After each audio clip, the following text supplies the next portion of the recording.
Alex Rosemblat is this Chief Marketing Officer for Datadog, the essential monitoring platform for cloud applications. Datadog brings together data from servers, containers, databases, and third-party services to make your tech stack entirely observable. These capabilities help development operation teams avoid downtime, resolve performance issues, and ensure customers are getting the best user experience.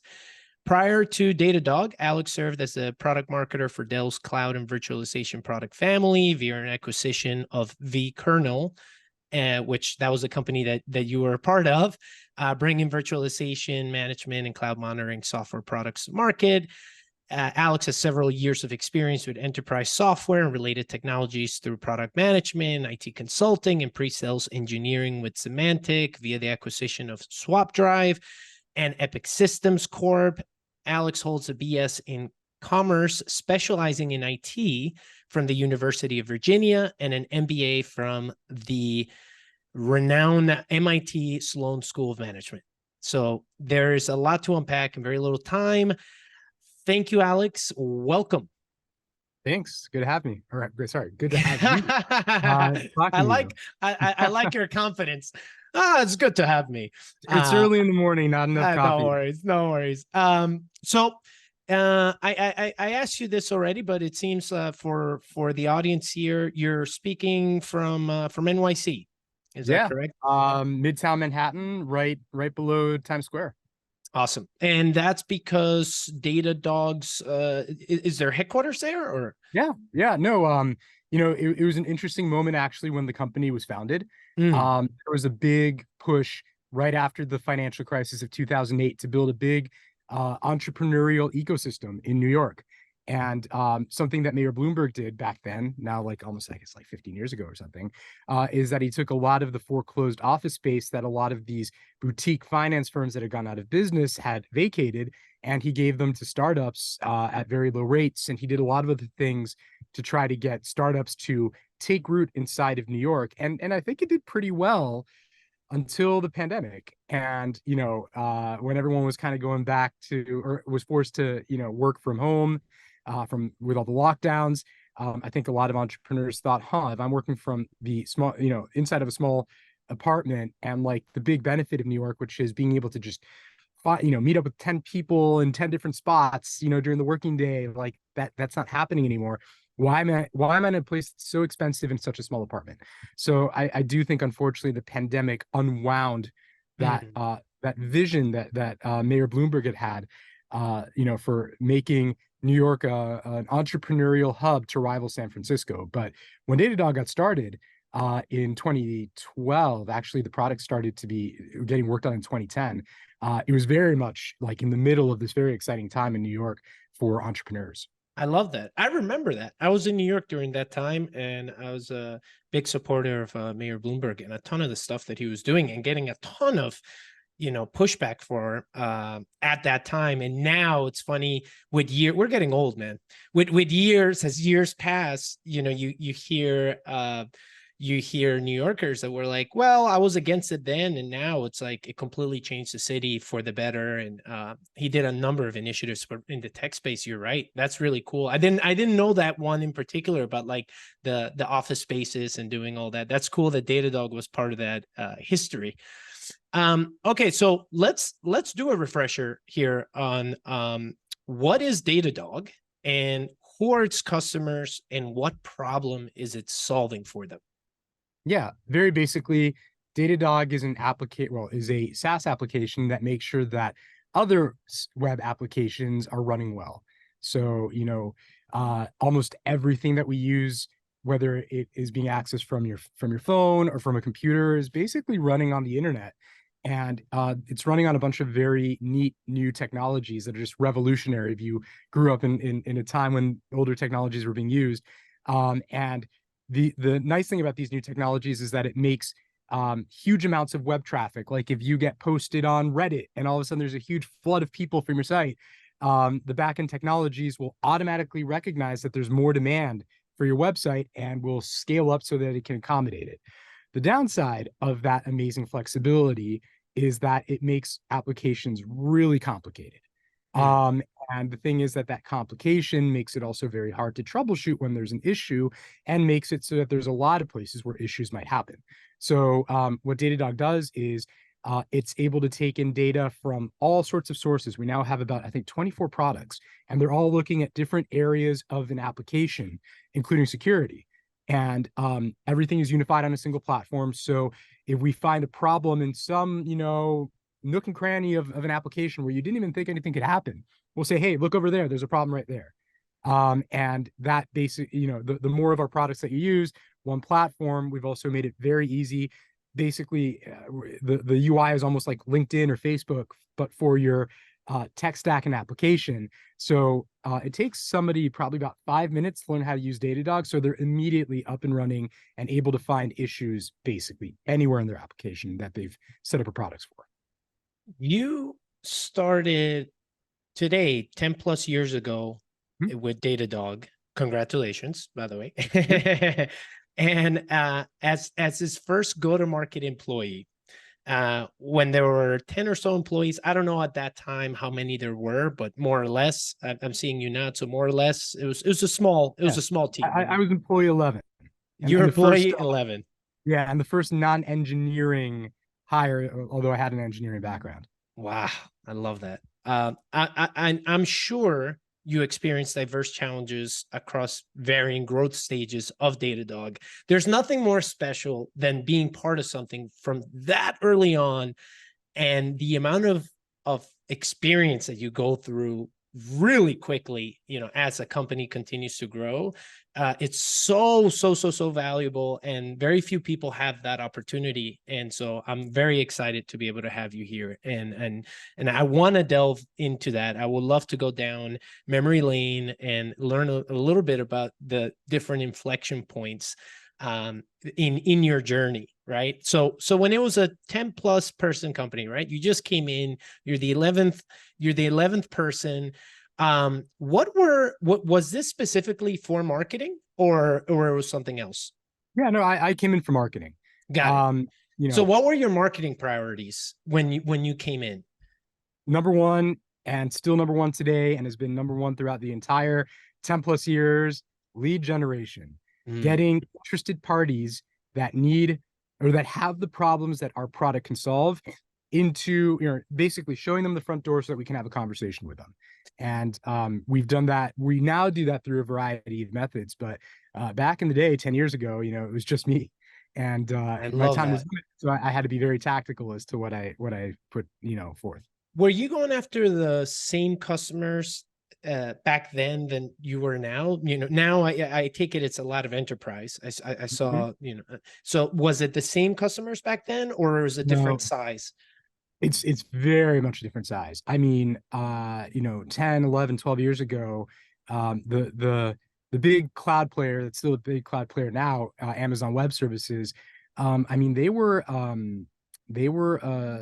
a platform that was seen as very flashy, but still lacking in a lot of areas, in particular in security, very niche. And like, if you were going to use them, despite the fact that it could do some really great stuff, like automatically, load balance how much web traffic your website was getting, you had to be ready for a lot of growing pains, and there were going to be security problems. And the only companies that were really using them were small startups. And some of those startups ended up becoming really big, like Airbnb is an example of, maybe not the biggest company, but now it's huge, and they were early adopters.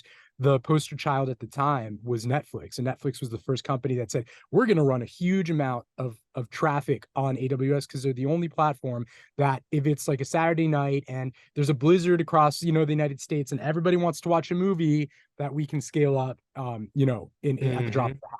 But when we started, I mean, we were a startup that was selling and marketing to basically startups. Got it. And how did you figure out what was the best marketing channel for that target audience? Yeah, I would say that again. So one interesting thing is I didn't really study marketing. I didn't do marketing formatively my career. I kind of fell into it when I was in grad school. And something that struck me, again, I'd already had a fair amount of work experience, is that the best selling experience that I think you can have is a person-to-person sale. If you go to a farmer's market and you're talking to the farmer and they're telling you about, how they grew some plant, or, why they chose that species of, I don't know, carrots or whatever it is. Like, you really learn about the product. And philosophically, I think that the best sales experience that you can have is when it's person to person. And the further that you get out from that, like, person to person connection, I think that the tougher the channel is. And for instance, if you're to talk to a marketer, like, banner ads are kind of like, sometimes you have to do them, but it's like the worst channel. I'm like, yeah, it's about as impersonal as it gets. It's like a random billboard that was probably put up programmatically, even for the wrong audience, on some random website. Like, that's about as far off as you can get from that person to person connection. So, with very limited hours to get to market, we decided early on that that the channel that we were going to lead into was going to be in-person trade shows. And we did those probably for the first, maybe even 2 or 3 years that I was here, almost exclusively. Like, we did very little channels. And we were hiring sellers, but not we got so productive at in-person trade shows that for the first couple of years I was here, I was producing more good quality leads of the right people that we wanted to sell to than our sellers could keep up with. Did that come, that thought of making sure you chose channels that place you in front of that prospect, did that idea come from previous experience, or was that, where did that come from, where you said, what, that's the direction we want to go after, and that means we'll do trade shows? Which, by the way, in my experience with other companies, that has been an incredible channel as well, like very, very powerful. But I'm curious what led you to that? Yeah, I would say that. So I was, I guess, apprenticed from a experienced CMO who actually, when I joined the company, his promise to me was, I'm going to teach you everything you need to know about marketing. And he was true to his word. Wow. And in that company as well, he had a very good process for trade shows, and I learned the process, even though I was not like the trade show person. I participated a lot in creating the strategy and creating the materials and actually going to the trade show and then the post-trade show follow-up. So even though I had not been an events person, I'd been very close to the events program at my previous startup where I did marketing for the first time. And it worked really well there as well. So, and then again, I was able to dabble in almost every channel, and I was personally involved in every channel, and I could feel the distance from the buyer. Even then, I mean, I could try out positioning or messaging in like an hour or two and get the right, because I would do demoing. It's just so many the times, instant feedback. demo. Yeah, It's and so powerful. You start doing it even without realizing it, because if you see the people, if their eyes are on you and their jaws are dropping whenever they see something cool, that's hot. If they start looking at around and they start walking off, that's cold. And you just automatically start gravitating to what's hot. And after you kind of nail it, literally by the end of the day, one single day at a trade show, you will have refined whatever you're pitching to the point where people don't walk off if you're really paying attention to your audience. And there's just no better way to get feedback than that. I love that. Did this approach change? Is there a different approach to this now? Do you still put as much importance into event marketing and going to trade shows, even though that you were doing this for startups in the very beginning? But does this channel still is still a major emphasis in where you are now? Yeah, absolutely. I mean, we have a very, very large trade show team. It's starting to get to the size that it was at pre-pandemic. Unfortunately, a lot of tech trade shows went away with the pandemic and did not come back. But I mean, it's starting to come back. We're hiring more people in our events function. But yeah, I mean, we lean into events. In many ways, they're kind of like the gold standard of the ways that we can get to market. We're very strong in many other channels now, but we've gone from being an 11-person company to a nearly 5,000-person company. We have a huge amount of sellers going, serving from SMB segments to mid-market to enterprise all over the world. So, I mean, if we didn't have a ceiling on trade shows, which unfortunately there's only so many trade shows, and when you go to a trade show, you can only get up to like, you know, the largest footprint that they'll sell you. So once you go to all the good ones and you've got the biggest footprints that you can get, then then you that's as far as it it. goes, right? Right. And I, then I you was have to gonna start working in other channels. I was gonna get into this a little bit later, but I think this makes a ton of sense in the world of event marketing here. But there's in August 3rd, Dash is coming up. It's organized by Datadog, 2-day annual conference about DevOps and security and observability, and it's in San Francisco, right? Am I Yeah, correct that's on right. that? Okay, cool. I'm in Moscone West. And so, what's the main goal on an event like this, right? When Yes. you're putting together Dash, both from the marketing side, you know, can you walk me through, like, is this, by the way, is this the first time that you're putting together something like this, or this is No. already an ongoing? We kicked off Dash in 2018. This is our fourth in person. It's gotten bigger every single year. So I think our first one was like, I don't know, maybe 1,700 people. Then it was 1,200 people. Then we had, I don't even remember how many last year. And like we're raising the you know, the attendance goals. I mean, I think that the number one thing here is this is our show. You know, it's interesting as a forcing function for the organization. We have so many products now and so many teams focused on these products, but they know that their time to get the spotlight shown on them is going to be on the keynote stage at Dash. So that adds an extra incentive to like really, you know, I mean, there's only so many time in the keynote, and we're going to be very picky and choosy as to what we're going to highlight. So it's a very good forcing function, I think, for the whole engineering and product management organization. Sorry. Yeah, no, I was going to ask. So just to clarify also, Dash is for SREs, DevOps teams, developers, security engineers, architects who want to use observability to impact their business. So just to clarify, I'll do it for you, just to give a shout out there for anyone that hasn't gone into Dash yet. So how do you drive a pipeline from events? You know, how do you measure success from an event like this? Yeah. So again, this is different from trade shows that we go to that are run by someone else, where we are people we don't know.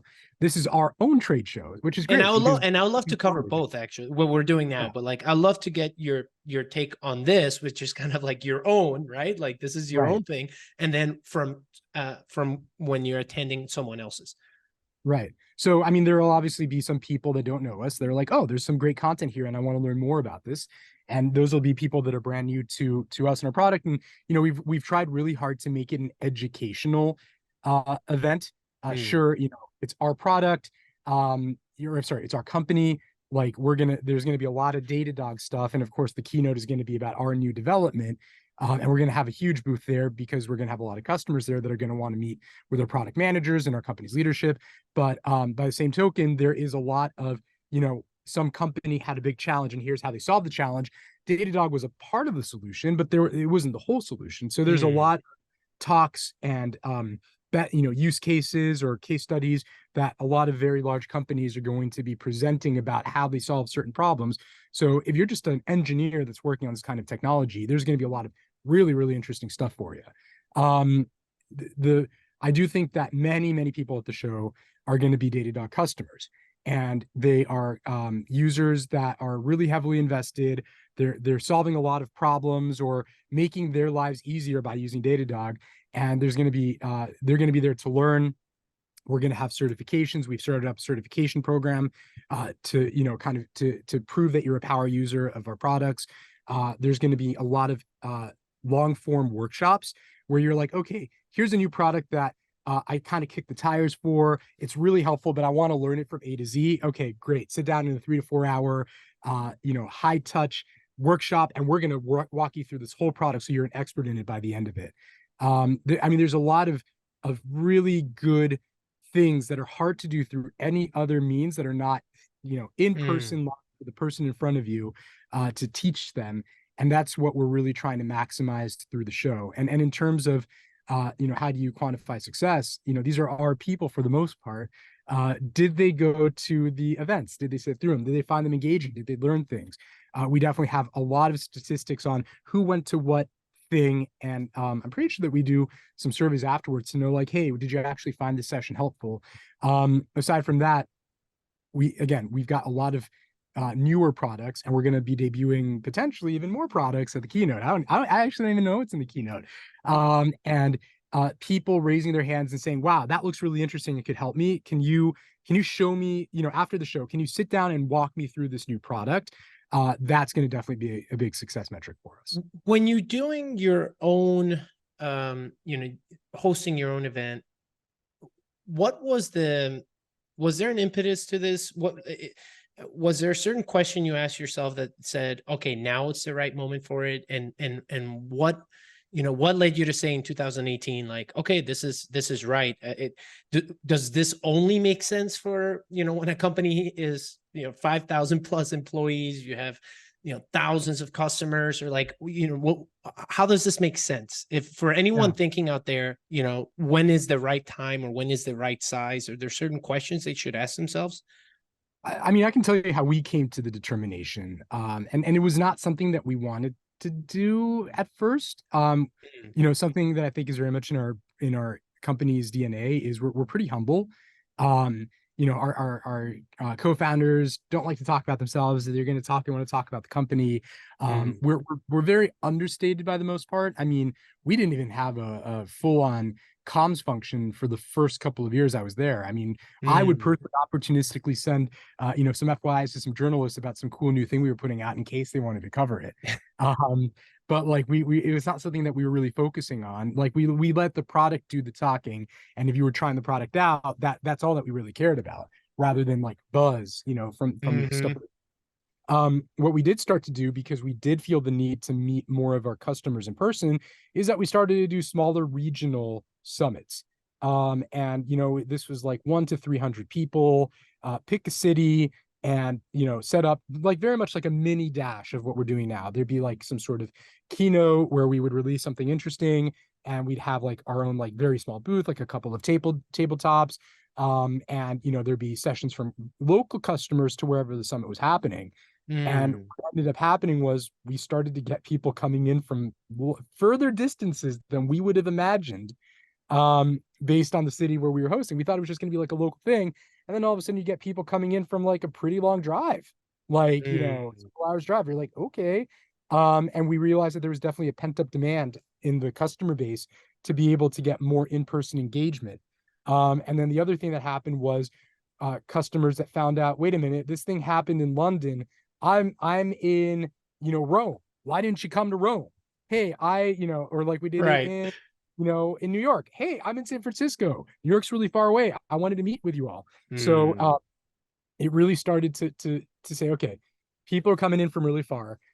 Customers are asking for it and getting frustrated that we didn't pick their city or anywhere near them. That's a great indicator. Like we knew that there was the need. And we had been getting pushed by a number of people.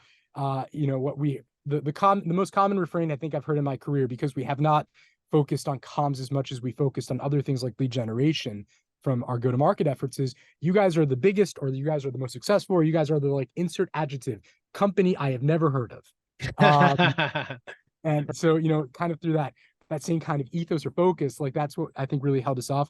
In the like mid to late 2010s, there was a lot of tech companies that were doing their own trade shows, and we were going to some of these, and honestly, they were just not great. I mean, they were 5 to maybe 800 people. They were not terribly well run. The content was not heavily vetted. People would go in and be like, okay, I feel like I kind of wasted my time. And one of our biggest concerns, I think, when we did it for the first time in 2018, is how are we going to do a show that the attendees are going to say, wow, that was awesome, I want to come back next year. Gotcha. And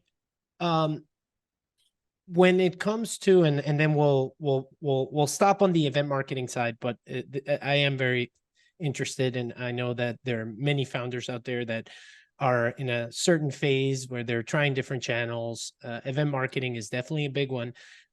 When you decide that you are going to go participate, not on your own, but someone else is hosting something and you want to participate, how do you go about figuring out, are there certain questions you ask yourself, you make sure your team asks themselves before saying, let's participate in this? Absolutely. Yeah, absolutely. I mean, I think with any marketing campaign, there's going to be hours of effort and potentially budget, or many times budget that's going to be used. So you have to justify that the hours of effort and the budget that you use are going to be worthwhile. So, hours of effort is a little bit difficult, but budget is very easy to quantify. If you know what your conversion rates are and you know what your average sales price you can take a look at the price that you are going to pay all in. That's shipping people out there. That's paying for the internet. That's paying for the garbage collection service that you like. There's all these like little like subcontracts that you usually need to do when you go to a trade show. Here's the big ball of cost for me going there. And then if you know that your ASP, your average sales price is X, work backwards to how many deals you need to get to at least break even for the show. And then from that, think of how many individuals or how many companies you need to meet to make that happen. And like that'll give you a number. And then, you can ask a lot of operational questions about going in and sponsoring that event. How many hours is the show floor where my booth is going to be?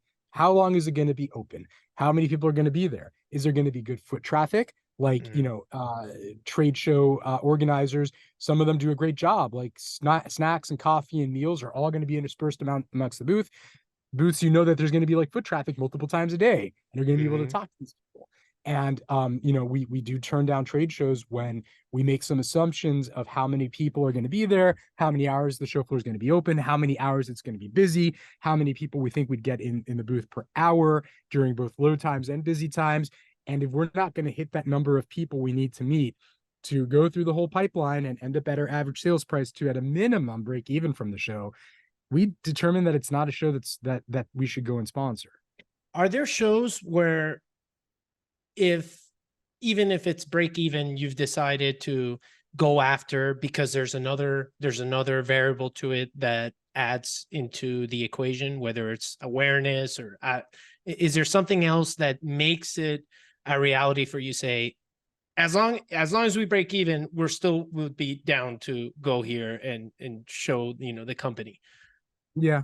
I mean, there's been a very, very small subset of shows that are like the hottest show of the year. And you are this cutting edge tech that is talking to cutting edge people. Like you have to be there. Like you have to show up. Your name has to be with everyone else. Yeah. Right. I mean, I would say that the hottest shows in the monitoring observability space are AWS's reInvent, which is extremely expensive to go to. And honestly, AWS has kind of done a lot to make it a little bit difficult to go if you're not like an established company. And KubeCon, which is the show for Kubernetes, which is maybe the most exciting kind of like backend technology that is existing right now in the enterprise tech ecosystem.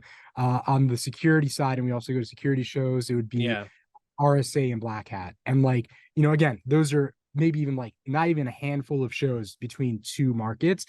And like, those are the shows that if you're trying to really like be a leader in the space, like you have to be there, even if you're not gonna build that thought leadership brand, or just show you're there. Hey, we are there. Like we are putting our intention to be this leading, company in this market. Yep. All right. So let's go back to we're discussing your journey when you joined, and as the company grew and your customer base grew, and when did the marketing team grow? When did the company decide, okay, we need like a couple more specialists, or how did you go about making that decision? Yeah. So, I mean, I would say that there's, I think, a bit more to that. In our early years, we were very fortunate that we got a new round of financing almost every single year until we hit like a critical mass. And we were doing very well as a company as well. And yeah, I think that our financials when we went public actually like go back to some of those years so you can kind of see the growth. But, every round of financing that we got was like 2 to 3x bigger than the previous years. And, like, it's funny because obviously it's very exciting to get financing and to get, a new venture round. But I feel like many entrepreneurs I've talked to, that's like the goal that they're working to. And that is not the goal. That's like the starting point for the goal. And, for me, on the operational side, having gotten such like these rounds of funding so quickly, I mean, like maybe not even 12 months from the last one was, you know, very like Scary. Yeah, I mean, like Yeah. I had squeezed every last drop of juice out of what we had, and now the goalpost had overnight been like 3x even further. It's like it took everything I had to get, Now you got to triple the amount of leads. Yeah. right Yeah. every single year, and you got to do it fast because like you might get you might then triple again 1 year after that. So very similar to the exercise I just mentioned for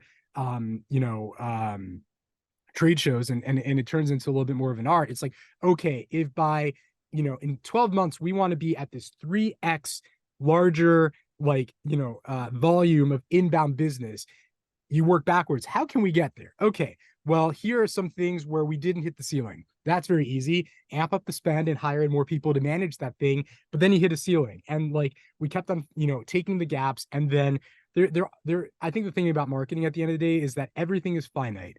Google AdWords, for instance, you're going to hit a ceiling of how many people are searching for those keywords every month. And once you've hit that ceiling, there's no more people looking for that. There's no more people available in that channel. And we would basically go back strategically and plan backwards. What channels do we have that have the capacity to give us this additional uplift? And what do we need to do a good job of that channel? Obviously, some of it might be budget. A big part of it is going to be hiring the right people that have experience and are good at doing that channel.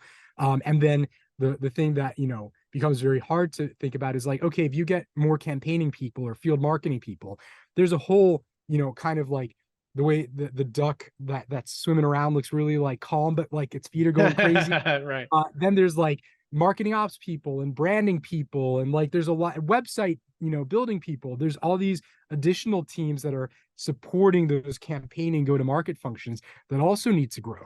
And I mean, you don't go from you go from like 1 to 5, and then you go from 5 to 25, and then you go from 25 to 75. And even if you're like that's the kind of growth that you get when you've got to like triple your production. You also want to probably overdo it, because most of the marketing campaigns that you're going to try out are going to fail. So not just building out capacity to hit your 3x goal, you're almost building out capacity to 5x your goal, because you're expecting that a fair amount of that stuff's just going to fall flat on its face. I love that. When a channel taps out, right, or wherever it is, Google Ads, do you and your team, do you just maintain the same investment in that channel and just kind of cruise from there, knowing that it's tapped out? Or is there another, do you reallocate certain resources from what was that channel into like this new channel that seems to have much greater opportunity? How do you look at that? Yeah, I mean, I would say there's two phases: building out or maintaining. And even maintaining is not just like a leave it alone. Maintaining is still an active, probably monthly take a look. Like Google's a really good example. It's so dynamic. I mean, a new company decides to bid on those keywords, it messes up the lottery completely. Periodically, Google changes stuff in their engine. You're like, why are you doing that, Google? It worked perfectly well before. Yeah, I know exactly. So like you still need to have a fair amount of oversight. And of course you can keep on making things more efficient. Like even within the good results that you've gotten, when you take a deep look inside, some things didn't actually work, and then you shave them off, and then all of a sudden the costs get better. Google also does some really interesting stuff that the better ads keep on getting more preferential placement. So it becomes a virtuous cycle if you do a good job of keeping things going. But then it also becomes a vicious cycle if you take your foot off, the gas, and things kind of like the weeds grow over it, and then you're going to start getting downplaced. So like you have to maintain it. But then I would say that building something new or trying to figure something new out is like 10x the amount of effort. A lot of the things that you nurture are just not going to work out. You cannot get emotionally attached to anything. And I know that sounds funny, but like there's a sunk cost bias. You poured a lot of your heart, soul, effort, and a ton of hours in this thing, and it kind of had some promising signals. But like at some point you have to say, like, even if it had some promising signals, even if I made this thing twice as productive, it still wouldn't pass the bar of like the low end of the programs that we like to run, and just chop it unequivocally. And I think that we've had a lot of success, being very objective and looking at the results and saying that thing, not a bad one, but not good enough, gone, gone, gone, gone, gone, gone. And we keep on, I would say that honestly, whenever we've like maybe even wavered a little bit on that and gone from like an A- program is like the best we'll do to like B+ or B, like we've regretted the fact that we've lowered our standards even that much, because the salespeople are pretty savvy. And when they like they don't know what campaigns they came from unless they dig in, which they don't usually do, but they just start to get a feel. And then you see that the leads from some of your campaigns that aren't as good just are not getting like followed up with as thoroughly by the selling team. Like they know. And I can't tell you how they intuit it. They just know. And that once again, it makes it difficult, because not only do you have to keep on producing ridiculously large numbers, they've got to be ridiculously large numbers of your best stock over and over and over again. What I love that you're sharing, you're sharing the evolution of the journey of certain channels and the ups and downs of this. When it comes to challenges, what are some, and again, this question always sounds weird when I say it, because there are so many challenges, right? Like every day you walk in and you're figuring out what fire you're gonna put out, right? But like what are some of the main challenges that you're facing in your role now, and what are you doing to, or maybe maybe even not now, maybe something that happened 6 months ago, or whatever the case might be, but like what are some main challenges with that you're facing now, and how do you overcome them, keeping in mind, of course, for everyone out there that's listening at your certain size and stage, but super curious about that. I mean, I would say that at the stage that we're at right now, we've got two main challenges. One is prioritization. I've mentioned we've got 20 some products.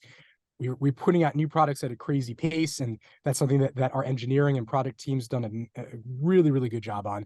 We could have a whole other episode about like how the Datadog platform was kind of designed from the beginning to be extremely easy to add on to and work with and extend, and like make everything kind of snap into place. But again, that's fodder for another talk. Just suffice to say, on the go-to-market side, we are getting oodles of new stuff coming at us, and every product has its own engineering team, and they're really motivated to do a good job. And like we've set up our engineering processes really well, so it's like, okay, even though the marketing team is pretty large, we're still like not large enough to just deal with this huge flood of new stuff coming in. So everything is going to get like a basic level of workup, but then the amount of people and time that need to be put together to just make a big effort to go to market, like how do you figure out where you're going to place your bets? And again, a lot like we've got a large customer base now, and we do a very good job at highlighting all the new products. Like there's always going to be some sort of organic uplift, but if you're going to like put your thumb on the scale, where do you prioritize? So that's definitely been a challenge for the past couple of years since we've gone on a tear of just putting out new products. I would say that the other one is the team has had to grow quite explosively, because we've had new engineering efforts that keep on getting faster, and we've also grown our sales team because the market has grown around us. New parts of the world are all of a sudden raising their hands and saying like, I need your product. We've gone up market because, as I mentioned earlier in the episode, we were selling primarily to startups like a decade ago. Now it's everyone, and different size companies need to be sold to in different ways. And also regulated industries are jumping in, like AWS has FedRAMP and GovCloud. And like now, if you want, you have to get admitted to the program and pass a lot of checks to be able to sell to the federal government and in their cloud environment. So we've got all of these channels that we need to serve and help sell, and we've got all these new products that we need to sell. We've had to grow the teams explosively, and the company has also grown explosively. Some of the things that we do were invented when the marketing team was 30 people, and now it's like 160 and something. Right. And like people are just relying on this thing, and it's like nobody knows that was built for a 30-person team. Right. And now multiple times that. And people are kind of grumbling, oh God, it's really annoying to do this, really annoying to do this. It's like, people, if you see it, you know, if you see something, Yeah. say something, like this thing is a process that needs to be, you know, taken back to the drawing board and redrawn for the scale that we're running at right now. I mean, there are so many of these artifacts lying around. You forget you set it up that way, Right. working just fine. And And then that the it, decision making still, like you said, some decision making still based on a formula that was created for even if it's not that long ago, just how fast things change and how fast you're growing. You know, those are different variables that should mean you should rethink what that formula was. right. Yeah, yeah, no, And I and by the same token, the stakes are so much bigger. Like we have sellers all over the world, and it's a very large team. And again, if we're gonna do like some kind of sales enablement program, let's say like we're gonna train them on a thing, mhm. like what it used when we were a smaller company, you know, you smack some stuff on a video, and that would be like the pre-training, and then you'd show Right. up, take a week, and you'd hit like the 2 or 3 locations, and you train them. That was it. It's like now it's an organized thing. Like if you want to get the entire selling team like one Mm, level up, you've got to really think about it, and you've got to think for multiple language support, and you know, people that are at different levels of experience, and how are you going to like reach all of them at a single baseline? And it's too simple. The more advanced people are like, well, this is a stupid training. Like, you know, it right. requires a lot of thought, a lot of planning, and then really good execution. Because like, if you're going to make this big shot, and you know, people are going to take a couple of hours of their year for this one thing, like it's, you got to make it count, Yeah. if you want to do it like uniformly. So like, getting organized, getting everybody aligned, it turns into a lot of meetings. There's the meeting before the meeting, and then there's the meeting before the meeting before the meeting. It, And you have to plan really well. is there has there been content out there, any particular theory you've come across that you say have really helped you kind of organize your thought process and the way you tackle challenges? Is there anything out there that you've come across or said, you know, have Yeah. caught yourself doing now over and over? I mean, I would say that there's only one book that I have been able to find that has any Struck kind a of like, chord. Yeah. and it's called Team of Teams, and it's by General Stanley McChrystal. Oh, And it's very interesting. It was written about his Navy experience. SEAL commander, right? And no, he wasn't. McChrystal is I thought he was a Navy SEAL commander, like admiral, I guess. I don't know. Maybe he was. I guess I Uh-huh. don't know his. Again, I know as much from the book. Yeah, no, team of Yeah, teams. But yeah, please go yeah. on. Sorry. Mhm. And well, the book picks up when he has been given command of, you know, the U.S.'s involvement in the late 2000s, I guess, in Iraq, and you know, things are in a really bad state. And even though the American forces are, you know, have way better training and way more tools, and like they're just, you know, like set up really well, they cannot move fast enough to keep up with all these insurgent groups. And what he Mm, realizes is that it is a flaw in the organizational structure and the organizational communication that is keeping them slow. And you know, he goes through how did he break things up and make things like people talk to each other more, so that they became as quick and reactive as the insurgent elements that mm. they were trying to combat. And it was hard. And he goes into a lot of detail about how he set it up.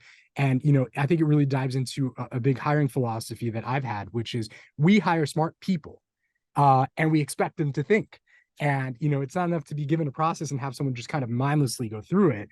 But that's only half of it. The other half is you do need to set things up and make a supportive environment where people can talk to each other. And if someone says that thing's not working, they're not going to feel that there's any kind of like, you know, that like they are able to voice the fact that they have found a problem, and maybe they just didn't know enough and it was actually set up right. But like, you want them constantly saying, oh, this is not working smoothly, this is a problem, how are we going to fix it? I am empowered to go and talk to these 3 or 4 people and get Mm. their, you know, kind of like bits and pieces together so that we can try to form a solution together.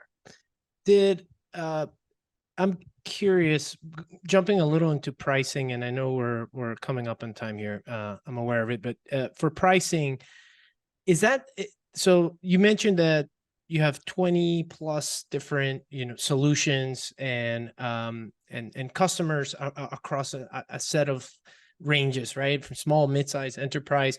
Mhm. How, what is the strategy for pricing? Is that something that the marketing, that the marketing side looks at and has a say in? And if so, how do you go about figuring out what works, what doesn't? Is it throw it on the wall and see the first reaction and and kind of go back and take that feedback and reiterate, or how does it work? Yeah.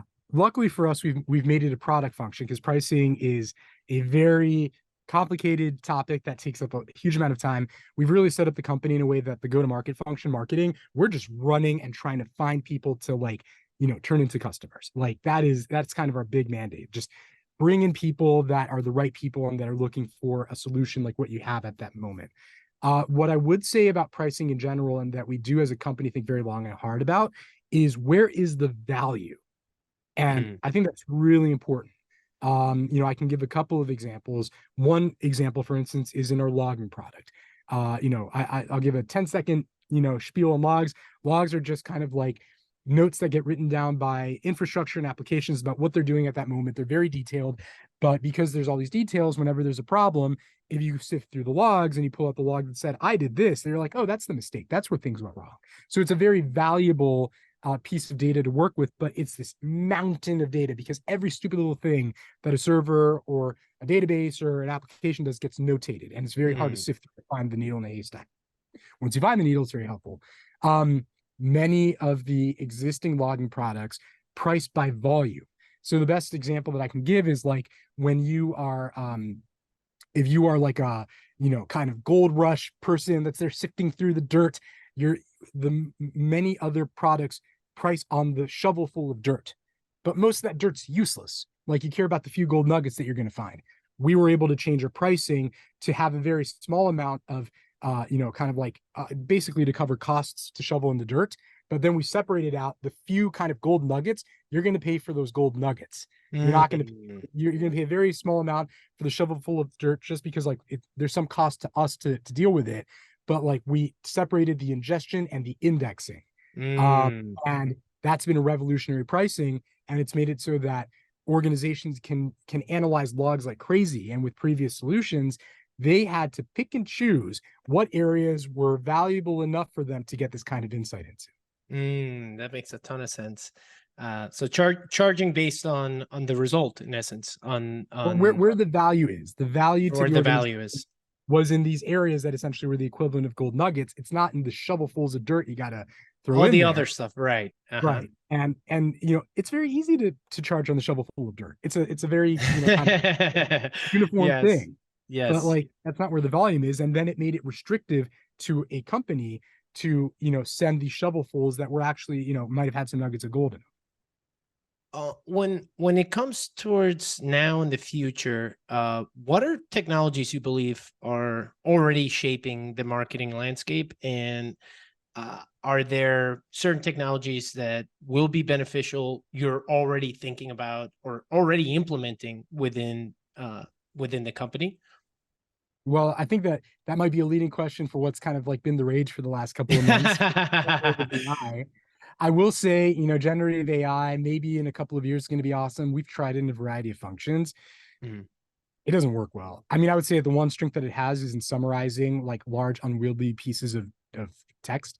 So, like, if you have a very strict format, and you did an interview and you say, take all the stuff from this interview that kind of meanders all over the place and fit it to this format, this is a pretty good job. Gets you a fair amount of the way there. Almost everything else, it is almost actively destructive because it makes things up and it says them so confidently. We've tried it everywhere. Well, not everywhere. We've tried it everywhere where like it made sense to try it. And like, suffice to say, I don't think anyone's gonna, be like losing their job over this thing, at least that I can see. Maybe it'll be different in a couple of years, but right now, honestly, it's been a bust. And maybe Mm. that's discordant. Maybe we've been doing it wrong, or maybe, we've actually like we're maybe the few people have tried in a lot of different places, but I don't think it's working that well, at least yet. Mm. And if you've had guests that have disagreed with that, I have talked to a fair amount of other marketers, and those that have tried it agree that like it seems really good and does some interesting parlor tricks, but when you actually try to get it to like do a prod level job, it just doesn't. And in fact, it can be even like bad because it's being inaccurate. Mm, I would say that the tools that have wowed me the most in their development in the past like 2 to 5 years are a lot of these account-based marketing tools. We did like an experiment almost every year, like for the past 5 years. Didn't work, didn't work, didn't work. Oh, wait a minute. Hey, it's working now. Like in the past, I'd wow. say like 18 months to 2 years, a lot of these things that were not living up to the promise. I don't know if it's that the vendors finally made the tweaks right. Maybe Right. we figured out how to work better with the platforms. Like doing we're getting some really good results out of getting super hyper focused to individual companies, and like the people that from those companies are like they're saying, oh yeah, that's the thing I need. So like we've turned things around. It used to be we have a solution to these kinds of problems. Hey, if you have a problem, you'll find yourself the solution. Now it's like, company, we suspect you have this kind of problem, and the company's saying like, yes I do. Big difference. Yeah. Yeah. Um, and this will be the final question here. And it's most of the founders within our community, they have companies across a number of ranges in terms of size and funding. But for the most part, they're very early on in their product market fit. What is something, if you look back in time here and go back to your younger self, what's something that you would give advice when it comes to the marketing landscape, when it comes to certain lessons learned from your journey, from your product? From an early stage company. Yeah. Mm-hmm. Or foreign, I would say the most important thing is knowing when you've got something that someone is really like excited about and willing to, spend something on. Maybe it's time and maybe it's money. And like just if you don't feel that like, oh my God, I need this thing kind of excitement coming from someone, like you don't have it. And you shouldn't, it's not worth it to spend any kind of budget or time until you've gotten to that kind of like, I need this thing moment. And you know, I felt that with so many products that we've released. Like I've understood when it's like we have hit the problem with the right solution and people are like really, really want this thing, but you have to keep on trying around till you get it. There is a book that's very good and will give you a step-by-step kind of like breakdown on how to do that. It's called The 4 Steps to the Epiphany by Steve Blank. And if that will break it down step by step on how to test. But I would say that there's a lot of like I've been pitched by a number of startups, recently, and it's like I don't know. I feel like I've been around startups for a while. It's been like, getting close to. I was in startups before, Datadog, and before like startups were Right. kind of the thing. Like, yeah, I did startups before startups were like the thing you wanted to do. And like, I don't get it. I mean, I've told a lot of people like, I don't get it. I don't get why somebody would want this thing so bad. Mm. And like when I ask like who's been super passionate about it, they don't really have anyone. It's like you have to keep on, reiterating until you find it. And if you iterate a ton and nobody is interested, well, the idea was a good idea in your head, but other people didn't agree with it. I love that. Well, Alex, thank you so much. Again, I really appreciate your time and sharing your story.